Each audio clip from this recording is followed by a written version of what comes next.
Ok, donc on commence par le hip thrust. Le placement des pieds, ça va être largeur bassin et les pieds légèrement pointés vers l'extérieur. Ensuite, lorsqu'on va être en haut du mouvement, il faut que tous nos corps soient alignés et que l'angle qui est formé avec nos pieds soit un angle à 90 degrés.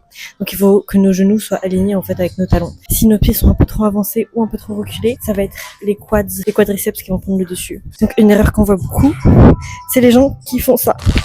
Ça c'est non, il faut vraiment que le dos reste aligné. Et ensuite, il y a une différence entre le hip thrust et le calf glute bridge. Le hip thrust, on va vraiment avoir une grande amplitude et le calf glute bridge, on va s'arrêter à la moitié du mouvement. Ça va permettre de garder une tension constante sur le fessier. Si vous avez du mal à ressentir vos fessiers, je vous conseille du calf glute bridge. C'est parti, on y va, j'ai trop parlé. On n'oublie pas de faire aussi une petite pause en haut du mouvement et d'essayer de contrôler au maximum la phase négative, c'est-à-dire quand on redescend. J'ai oublié de le mentionner, mais en général, ça va être plus facile de soulever plus lourd avec le hip thrust. En fait, la plus grande amplitude, ça va nous permettre d'utiliser plus de force. Et personnellement, j'aime bien intégrer les deux dans ma routine.